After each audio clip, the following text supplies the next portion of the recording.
Esengo lisusu kozala liboso ya batando ike na bino mpona kosolola maimatali politique ya République démocratique du Congo. Bandeko na nga ba Congolais de père et de mère, bienvenue sur votre émission Grande Révélation. Et puis na chaîne na bino bolingaka mingi Actualité 26 TV, place où tu as kubeta masolo ya mboka, place où tu as kolobela ce qui se passe en République démocratique du Congo. Très chers abonnés, bonne nouvelle. Bonne nouvelle. Les FARDC à quelques kilomètres de Bunagana. Tu as mis ça qui bino que dans plusieurs localités ils allaient occupées par M23 et Kovanda Kalibela et pas la Baroté parce qu'ils ont territoire à Bissau pour récupérer à vous. On a pu récupérer 3 territoires viennent d'être récupérés. Bravo FARDC parce que Basali Moussalama kasi Basali vraiment Moussala oyo et Pessimiso Essengo. Ngana kanisa ki lokola Corneille nanga koyi ko lekape alobake non to perdre localité qui gagne. Mais Andimi défaite. Et puis je vous informe que non d'ici là Bunagana Mobimba sera récupéré. Nandimi yango Bunagana Mobimba sera récupéré. Nazui ba remarque et puis Nazui lisusu question na bino obo poser. La première question de Gomora Tuninga, est-ce que yo ali technicien de guerre pour le basalim mais très cher congolais na répondre pour na kota na actualité. Ndeko na ngai congolais ozolandanga. Quand je vous dis que non, il y a des systèmes anti-aériens placés en République démocratique du Congo. Owapi, Punako, Bébissa, avion la bus matate, drone matate, tu me crois pas. Tu me crois. Parce que le problème, c'est quoi? Vous savez, quand vous ne croyez pas na Obaïb Sakabino, tant qu'il y a Kakokoma, de se par la solution est bonne en arrêté. Ou soit solution est comme à pas ce qu'on peut trouver. La plus importante est la gagner. Et ça le rôle à Yondongo Zabongo ba ebiso ke moi si na yo ba kangina mobile. Au monité. La première chose où y a to bani ko gangela moi si tala non, il faut osana ba preuve tangible. Première chose, il faut banola ko landela moi shwana ou banako tuna.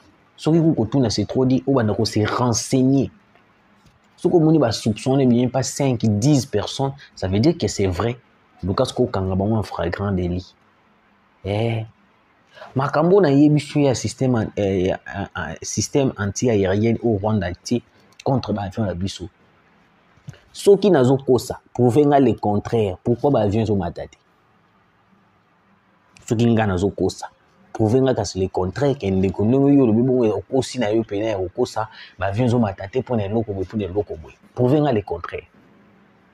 Parce que dans le document posé qui question lobby, batumso ba lobby que non, ils ont département américain. Non, ils ont département américain. Décomusu sur lobby. Toyoki ba décomusu ba lobby que non, ils ont département américain. Ba boy ba avion et mata. Non, ce n'est pas le département américain. Parce que déjà le président de la République, il avait dit non à Boyaki déjà opération et la soutenir avec la communauté internationale. Alors, ce que vous devez comprendre, c'est quoi? C'est que tu sais qui dit il ne veut pas, soit tu sais qui dit la communauté internationale. Le coup la communauté internationale, alors il est impossible que les départements américains avaient refusé. Parce que tu sais que les départements américains ont soutenu. Donc, qu'est-ce qui se passe? Le Rwanda avait mis en place des systèmes anti-aériens. Nazo sil sara na point où na répondre de quoi et puis na kota tout na sujet na biso toyeli. Alors, pourquoi a installé ce système-là? C'était parce qu'il a compris que non, Le M23 bazoza l'a battu à Kasmingi par les drones, par les avions de chasse. Alors, il faut trouver des stratégies visant à ce que Yako les fragiliser espace aérien pour que la RDC a la ressource na capacité ya koyeba na kolonga ba FARDC ya kolonga ba M23. C'est pour cela les Américains de bazwaki ba système anti-aérien wana bapesaki yango Rwanda. Est-ce que je me fais comprendre? Yo mto tunaki nga question. Malgré tout, otunaki question te omekaki moi un peu contredire nga. Mais nga ipe na poïté, ndimi contradiction donc nga pe nazo répondre. Vous comprenez? Les Américains ont donné à Paul Kagame des systèmes anti-aériens pour fragiliser l'espace aérien de la République démocratique du Congo, avions de chasse Mataté, drone Maraboto. Parce que le M23 était fragilisé, était pilonné, était chassé par nos avions de chasse, nos drones. Ndé yango monaki ba installaki yango pour que banako fragiliser biso. Yango moni ba avion na biso ezo Mataté. Sauf que dans les contrats ya on a zoloba. Que ba avion na biso ezo Mataté pour ne loko bo bimisela ngai. Na bosa ni ko kombo na so na yeba kombo na tangi kombo na o bimisela ngai yango. Quand on vous dit une chose, il ne faut pas vous okaimwa à la légère. Bino nyonso to bobo ya kaka. Mabe na biso ba Congolais on nyonso eza la vérité. To boya kaka. Mais tant on likambo ya kande to ko pesa mutu raison. C'est compliqué. Alors bande kurangai Munagana vers la reconquête, récupération totale. Le FARDC en route. Le FARDC en route. Presse-Peng délogé à Koyeba. Bande Konanga ba Congolais de père de mère, Bilona Sutubolanda Kabiso, ba boni na ngai mingi ya Angola, na pesi binombote, ya Kinshasa, na pesi binombote, ya Brazzaville, surtout ya Brazzaville, na pesi binombote, et puis bande Konanga ya Chypre, Canada, France, au Bolanda Kabiso tellement ébélé. Bamote na bino place nyonso to bozali ou émission oyo kokutela. Alors très chers abonnés, boyoka révélation.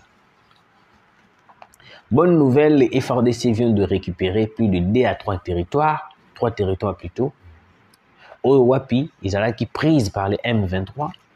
To moni ba vidéo ba Corneille Nanga bazokota.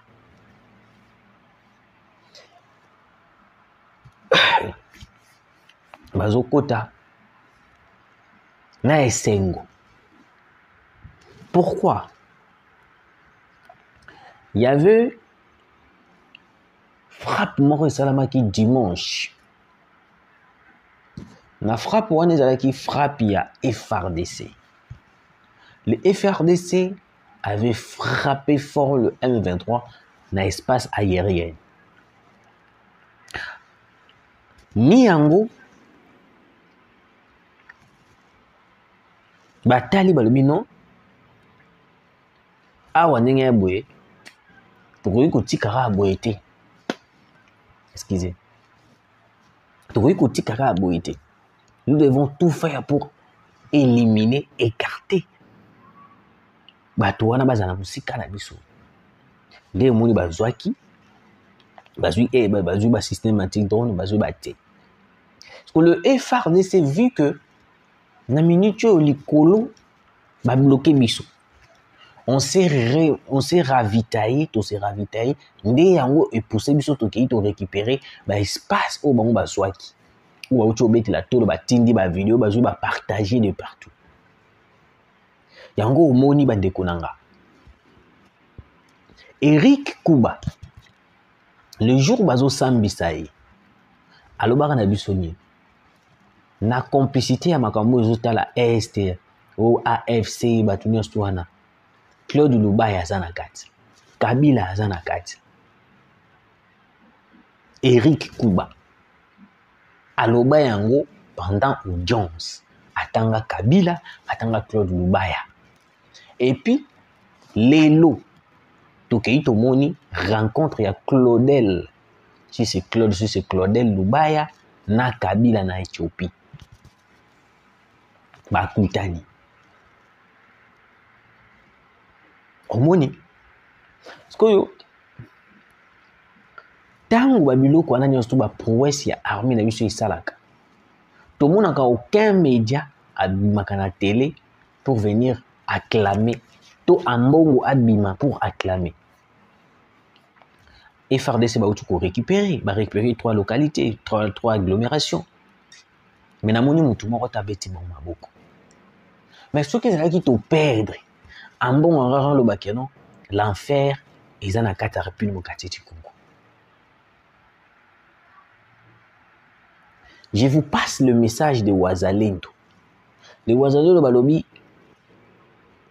avant tout comme agir, ils vont récupérer Bunagana. Parce que baza pembeni pour récupérer Bunagana. Pourquoi tu le trop Bunagana? On lui tourne question. Pourquoi les gens le trop Bunagana? Parce que Bunagana est la clé. Bunagana est la clé. Comment est la clé? Bunagana est la clé. Il y a au tout beaucoup Bunagana. Ou ba système anti. Ou ba nini ba ravitaillement ba M23. Ça passe par Bunagana. Alors le jour où Bunagana sera récupéré, tous ces frétins là des M23 là, moi je les appelle de petits frétins. Ils viendront s'agenouiller devant nous. Nous surtout ça parce que dans la place où ils ont ravitaillé, c'est Bunagana. Le jour où Bunagana va tomber, parce que je sais très bien, peut-être que Bunagana est tombé entre les mains de FRDC. Nazal sire le jour en Corneille nanga ba mbangwa ko banda. Na lobi le jour en Corneille nanga ba mbangwa ko banda. Nazal sûr a occupé magana Rwanda. Mbangwa ko banda a occupé magana Uganda na Rwanda. A kozana tant kuti ya ko pema te. Donc a mona ku tant ko pema te.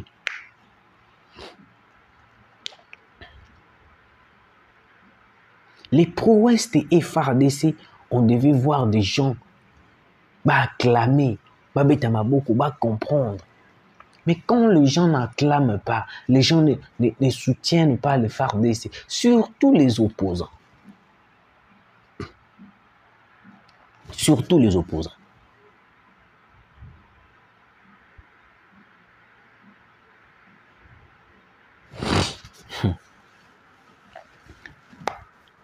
Nouvelle les amis malamu, bandeko na biso, ba grand frère, ba yaya, ba papa, ba leki na biso, ba ngonyo surtout, FRDC, bendele koyate, ba utu ko récupérer territoire où ils allaient qui prise dernièrement, awawa, ou ba utu ko betela tolo, pour récupérer en, utu ko récupérer en et puis ba lobi, dans quelques jours, Bunagana va tomber. On a des informations ba Wazalendo ba tindelinga ba lobi dans quelques jours Bunagana va tomber. Donc on récupérer Bunagana. On a des confirmations ba ndeko na biso ba Wazalendo. Nous allons récupérer Bunagana.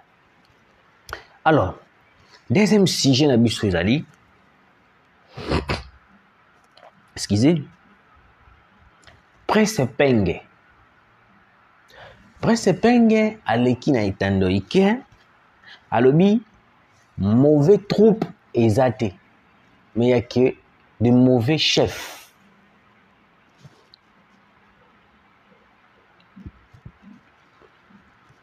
Il y a un président, il a vu Massissi tomber, mais il est allé regarder le match de Paris Saint-Germain au Qatar.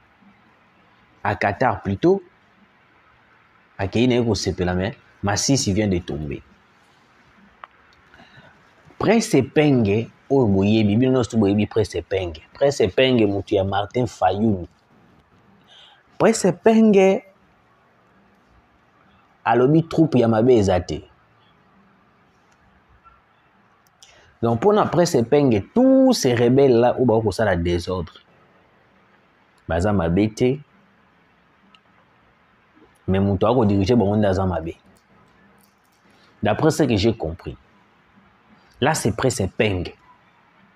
Donc, même Presse Peng, il est convaincu que non, bah rebelle wana baza ba Congolais. Même Presse Peng. Oui, puis ils ont ça la biso passe pour mona bato bozo mona le roi baza ba Congolais.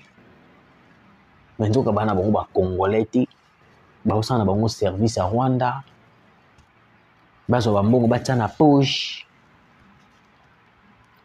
Mais écoutez, comment est-ce que vous dites que non, bato wana baza ba Congolais, baza mabete, bato ba diriger ba onde ba mabe, tout soit les Congo, ils ont mabete, mais tu sais que les dans mabe. Na que non on a décence.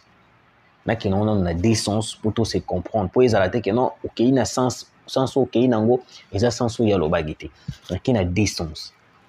Premier sens, ba troupe rebelle ba ko menacer biso, baza mabete. Juste, moto ozo diriger ba onda za mabe. Toti ba corona inanga ba Bertrand Bisimwa. Deuxième sens, ba Congolais ba mabete, mais tu sais que les dans mabe. Il faut qu'on change juste ba dirigeant. OK? Na premier sens, tous ces gens-là qui étudient que non, bah chef na ba onde mutu baza mabe. Mais ce sont des Rwandais. Même si on changeait aujourd'hui, toujours tout les Congolais à diriger Bango, ils vont tout faire pour assassiner ces Congolais. Parce que ce ne sont pas des Congolais. Et penge, batouana baza ba Congolais te, bakoboma biso, baza bato à poison, baza bato à machette. Comment est-ce que tu peux confirmer que non batouana baza bien, bakona inangande bato baza ni baza mabe? Hein, et penge? Je croyais que tu étais Congolais, tu défendais la nation. Je croyais que tu défendais la nation. C'est aujourd'hui que je peux comprendre que non, tu es au service du Rwanda. Oui, tu es au service du Rwanda. Ça m'étonne, ça me fait mal.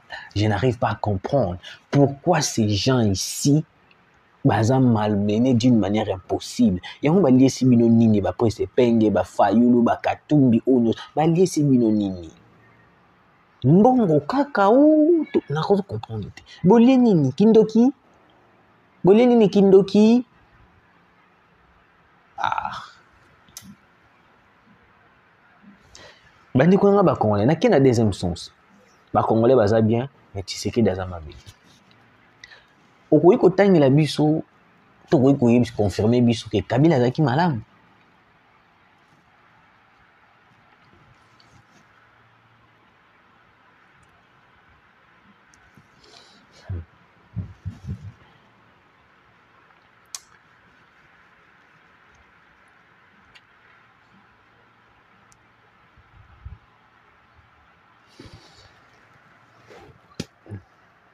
Tovandi na Kabila plus de 18 ans. Tu à 19 ans. Moi, j'ai 19 ans. A commis de kolinga basi, j'ai diplôme, a commis mature, a commis peu obota, a commis pété, a robota. Moi, j'ai 19 ans. A osala mambo belé. Moi, j'ai 19 ans. 18 ans kutu. Na kine lelo kutu mona mwana 15 aboti. A remis en charge. 14 ans, puis a remis en charge. 15 ans, 16 ans, 17 ans, 18 ans. Mais tu vas dire Kabila pendant 19 ans. Totikala koyo kata mokolo moko te que le Rwanda menaçait la RDC. Nalobi boye. Presse Peng. Tovanda 19 ans na Kabila. Totikala koyo kate na matoi na biso mikeo ke Kabila ndenga zawana a déshabillé Kagame. C'est une chose où Olivier Lemba yebisa ki biso dali hier signé ki ba accord. Kabila. Une personne qui part signer les accords avec des Rwandais qui nous massacrent aujourd'hui. Ndebino bomoni mutu malamu. C'est que vous en avez maté. Même Fayulu, aujourd'hui, j'ai pu comprendre que Fayulu, ce n'est pas un Congolais. Oui. Parce que Fayulu, pendant la période de Kabila, a Vimba Awa. Mais lelo Fayulu asangani na Kabila. Fayulu benga Kabila étranger, rwandais, zonga na mboka na osala lelo Fayulu basangani na Kabila. Le monde est petit. Tout ce que vous faites là, et vous ont la Bible. Ne croyez pas que non, Bogotika la éternelle. Laissons des Congolais qui crient chaque jour. Ou ils ont sopana chaque jour. Je pense que beaucoup périger en enfer. Voilà où notre nouvelle Yangwana, les Wazalendo, tout près de Bunagana. Bientôt Bunagana va tomber. Bientôt Bunagana va tomber. Merci Nabino, Koutani Malasima.